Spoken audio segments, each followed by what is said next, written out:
Hey guys, welcome back to the channel super ideas में आप लोगों का एक बार फिर से स्वागत है। दोस्तों, आज है 25 मई। तो उत्तराखंड की जो भी बड़ी खबरें हैं वो इस वीडियो में हम देखने वाले हैं। तो अगर अभी तक आप लोगों ने चैनल को सब्सक्राइब नहीं किया है तो चैनल को सब्सक्राइब करके बेल आइकन को प्रेस कर लें, ताकि जैसे ही कोई भी वीडियो अपलोड हो उत्तराखंड से रिलेटेड, चाहे लॉकडाउन की गाइडलाइंस हो, चाहे कोई भी गवर्नमेंट स्कीम के बारे में हो, या कोई भी छोटी या बड़ी अपडेट हो, उसकी अपडेट आप लोगों को टाइमली मिल जाए। तो दोस्तों, उत्तराखंड का जो लॉकडाउन है वो 1 जून तक बढ़ा दिया गया है कोरोना कर्फ्यू को। तो क्या क्या गाइडलाइंस हैं वो आज की इस वीडियो में हम देखेंगे। तो इस हफ्ते भी जो परचून किराना की दुकानें और जनरल स्टोर है, सप्ताह में एक दिन 28 मई को खुलेंगे। ठीक है। इनके समय में बदलाव क्या क्या है? इनके खुलने का जो नया समय है वो 8 बजे से दोपहर 12 बजे तक कर दिया गया है।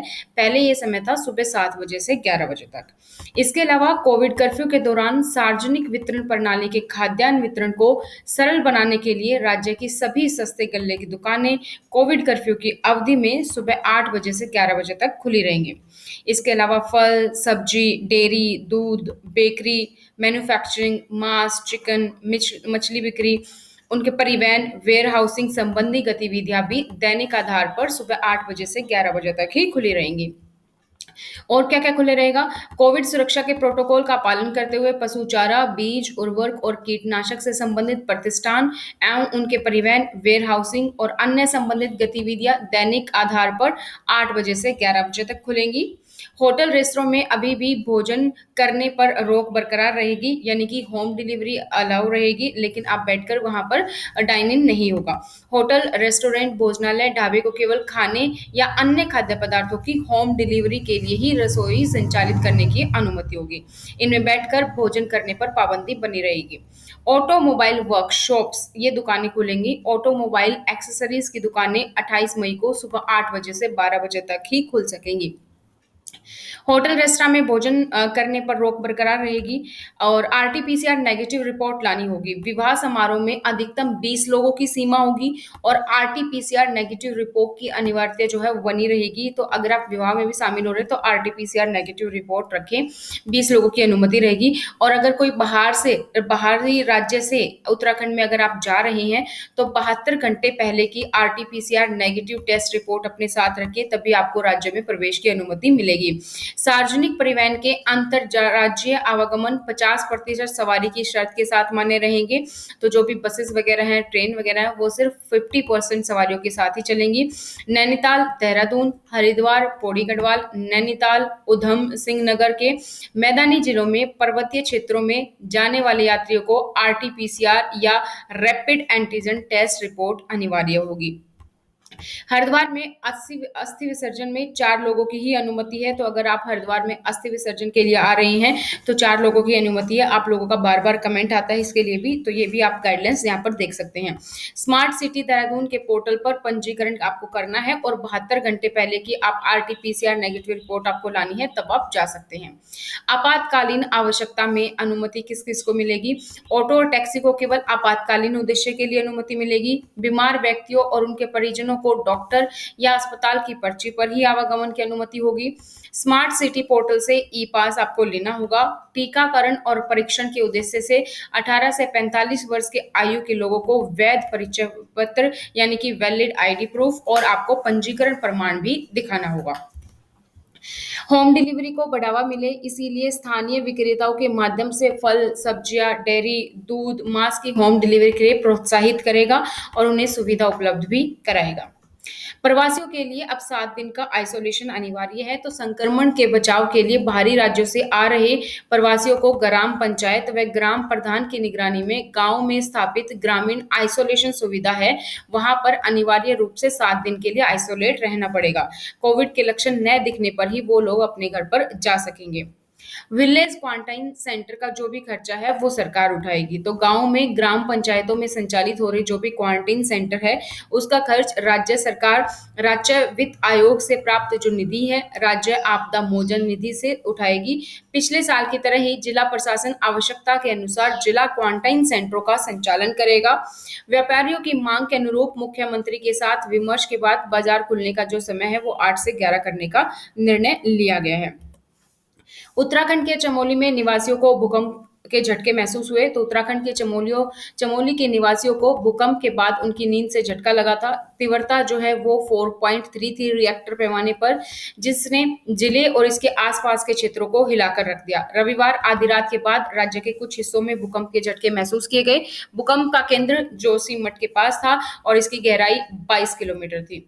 उत्तराखंड में ब्लैक फंगस के इलाज के लिए इस्तेमाल किए जाने इंजेक्शन का भी प्रोडक्शन शुरू हो गया है, उत्पादन शुरू हो गया है।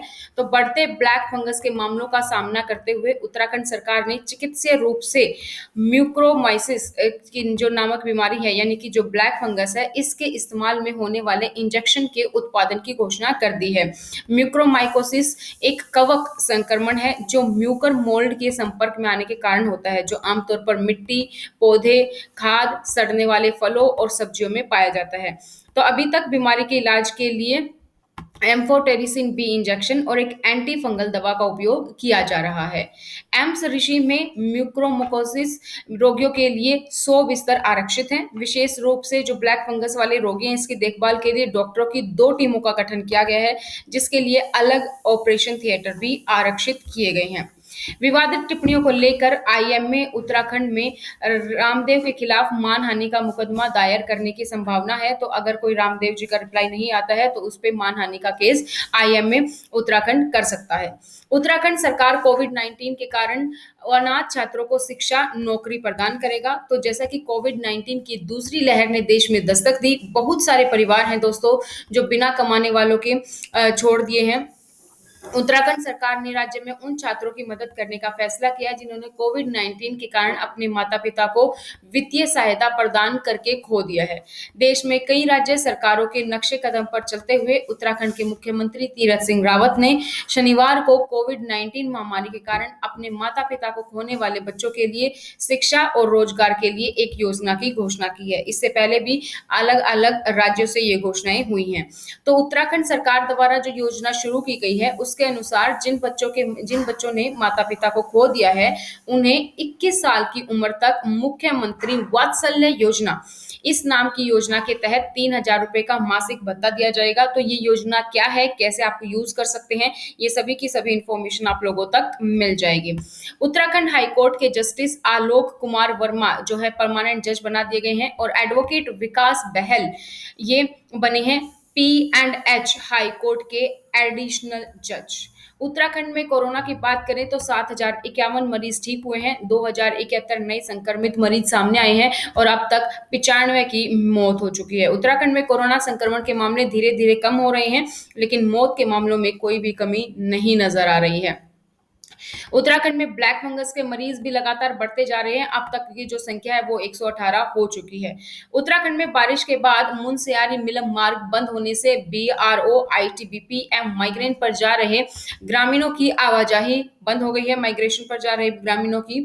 और उत्तराखंड के पिथौरागढ़ में मापांग के पास छिरकानी में ग्लेशियर खिसकने से मुनस्यारी मिलम मार्ग भी बंद हो गया है। मार्ग बंद होने से सीमांत से सड़क और पैदल मार्ग में आवाजाही नहीं हो पा रही है। हालांकि लोक निर्माण विभाग ने मार्ग से ग्लेशियर हटाने के लिए मजदूर लगा दिए हैं। मंगलवार तक इस मार्ग के खुलने की उम्मीद है।